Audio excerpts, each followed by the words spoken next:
एक संत ने बताया तो बोले आज महेश नवमी है। हाँ, महेश नवमी है। ज्येष्ठ मास के ये नवमी के दिन भगवान शंकर ने जो है भक्तों पर कृपा की थी, तो महेश नवमी आज है, ज्येष्ठ मास का महीना। और ये महेश नवमी जो माहेश्वरी, हाँ माहेश्वरी समाज जो हुई है, तो वो भगवान शंकर के ही कृपा से ये उत्पन्न हुए। शास्त्र की बात है। एक जो है राजस्थान के पास की घटना है। एक नगर है ग्राम खड़ेला नगर। खड़ेला नगर में एक राजा खड़गल सिंह नाम के राजा रहते थे, और वो बड़े प्रतापी राजा, धर्मात्मा, तपस्वी, और कई यज्ञ कराए, ब्राह्मणों को, संतों को, भक्तों को, सबको खूब खिलाते थे। लेकिन उनकी कोई संतान नहीं थी। उन्होंने संतान के लिए संतों से प्रार्थना करी, गुरुजनों से, तो उन्होंने यज्ञ बताया, तो पुत्रेष्ठ यज्ञ करो। पुत्रेष्ठ यज्ञ किया तो उनके संतों की कृपा से पुत्रेष्ठ यज्ञ से उनको एक पुत्र हुआ, और वो पुत्र जो है बहुत ही सुंदर, तपे हुए स्वर्ण के समान, और बड़ा तपस्वी होनहार बालक। उसका नाम संतों ने, ब्राह्मणों ने रखा सुजान कुंवर। और सुजान कुंवर को राजा ने खूब पढ़ाया लिखाया, अस्त्र शस्त्र विद्या, और खूब उसके अंदर दान वीरता, अस्त्र शस्त्र की विद्या, आगे आगे वो बढ़ता गया। अब क्या हुआ जो है, एक दिन वो ज्योतिषियों ने ये बताया था, बड़े बड़े विद्वानों ने, कि ये पुत्र तो तुम्हारा होगा, बहुत प्रतापी होगा, यश फहराएगा, धर्म की रक्षा करेगा, लेकिन 16 वर्ष तक उत्तर दिशा में मत जाने देना। ये संतों ने बताया था उनको कि 16 वर्ष तक उत्तर दिशा में नहीं जाने देना, फिर इसका कोई बाल बांका नहीं करेगा।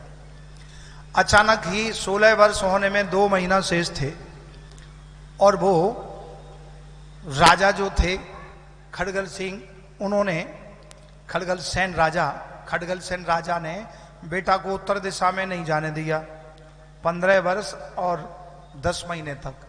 बार बार उधर जाए वो मना करें, लेकिन एक दिन मौका पाके वो अपने 72 अनुयायियों के साथ उसी दिशा में चले गए। और जैसे ही उसी दिशा में पहुंचे तो उस दिशा में एक सूर्य कुंड था। उस कुंड के पास में बहुत ही सुंदर कंदराएं, गुफाएं थी। वहां पर सप्तऋषि तप कर रहे थे, भजन कर रहे थे। तो जैसे ही वहां पहुंचे तो इन्होंने कुछ चेष्टा की कि देखें, इस दिशा में चलते देखा तो वो ऋषि मुनि वहां बैठे हुए थे। उन ऋषि मुनियों को देख करके इनको क्रोध आ गया कि बोले ये इस दिशा में बैठे हुए हैं, इन्होंने ये सब क्या नाटक मचा रखा है। तो वो राजकुमार को क्रोध आ गया। क्रोध आते ही उन्होंने उन ऋषियों पर चारों तरफ से घेर लिया और तपस्या करते हुए ऋषियों पर आक्रमण कर दी। ऋषि मुनि तपस्या से जागे तो उनको क्रोध आ गया कि तुमने निहत्तों पर वार कर दिया, ये कैसा नास्तिक है, कौन है ये?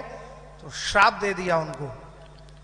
जो उनके 72 उमराव साथ में थे, उन 72 उमराव सहित राजा के राजकुमार को श्राप दे दी। जो 72 माओं की जो उनकी पत्नियां थी और जो रानी थी पद्मा चंद्रावती, तो वो रानी और वो सब बिलखती हुई ऋषियों के पास आई, और उन्होंने उन ऋषियों से प्रार्थना की कि प्रभु रक्षा करो, ये वंश परंपरा कैसे चलेगी, आप कृपा कीजिए। तो उनको दया आ गई, संतों को, ऋषियों को। तो उन महारानी को उन्होंने कहा कि तुम, यहाँ भगवान शिव की दिव्य पवित्र गुफा है और उसमें अनेक सिद्ध ऋषि मुनि तप करते हैं, तुम वहां तप करो और भगवान शंकर तुम पर कृपा करेंगे, तब इनका उद्धार होगा। उन सब ने वहां तप किया महारानी के सहित। उन तप करके भगवान शंकर और माता पार्वती जी प्रसन्न हुए, और प्रसन्न होकर के दर्शन दिया। जब दर्शन दिया तो बहुत रोई वो महारानी। बोले देवी क्यों रो रही हो, क्या बात है? बोले पुत्र हमारे ये पत्थर बन गए, और हमारे ये अनुयायी जो हैं 72, इनके ये सब पति हैं जो हमारे साथ तप कर रही थी ये देवियां, तो आप कृपा करके वरदान दीजिए, कुछ कृपा कीजिए। उन्होंने आशीर्वाद दिया, और भगवान माता पार्वती जी से नहीं सहन हुआ तो भोलेनाथ महेश्वर से कहा कि हे नाथ कृपा कीजिए इन पर। तो वो जो 72 उनके अनुयायी थे वो, और साथ में जो राजा का बेटा था वो राजकुमार, भगवान शंकर जी ने उनको जीवित कर दिया, सदेह कर दिया। अब सदेह करते ही वो एकदम से चेतना में आए और फिर घेर लिया शिव पार्वती जी को, मारने के लिए आए।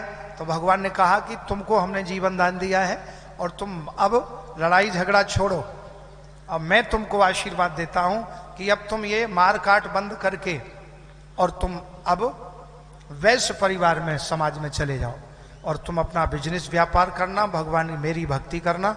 और आज से मैं तुमको आशीर्वाद देता हूं कि तुम्हारे नाम के आगे मेरा नाम चलेगा और मेरे नाम से तुम्हारा यह समाज चलेगा। तो वो आज का ही दिन था। तो भगवान महेश, महेश्वर माने भगवान शंकर, तो बोले, भगवान शंकर ने कहा कि तुम मेरे द्वारा ही प्रदत्त ये आशीर्वाद में जाने जाओगे, तो तुम्हारा नाम होगा माहेश्वरी।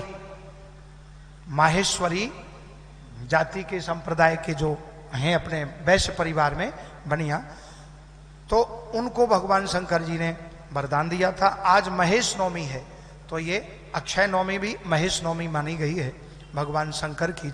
ज्येष्ठ मास के शुक्ल पक्ष की ये नवमी को आज ही वरदान दिया था भगवान महेश ने। तो ऐसे आज महेश नवमी का ये दिव्य वर्णन किया। तो अब वो जो 72 उनके अनुयायी थे और राजकुमार था जो, तो उसके हाथ में जो अस्त्र शस्त्र थे वो हटे नहीं, हाथ में चिपक गए। तब भगवान शंकर ने कहा तुम सूर्य कुंड में स्नान करो, और आगे चल के वो कुंड है, तो सूर्य कुंड में स्नान किया तो वहां एक लोहागढ़ नाम पड़ा वहां, तो उसमें उन्होंने गोता लगाया और उनके जो अस्त्र शस्त्र थे वो हाथ में चिपके हुए थे वो सब उसमें गल गए, और उसमें से दिव्य स्वरूप धारण करके निकले, सुंदर दिव्य वैश्य मानव बन करके माहेश्वरी जाति में ये प्रकट हुए भगवान शंकर की कृपा से। बोलो वृंदावन बिहारी।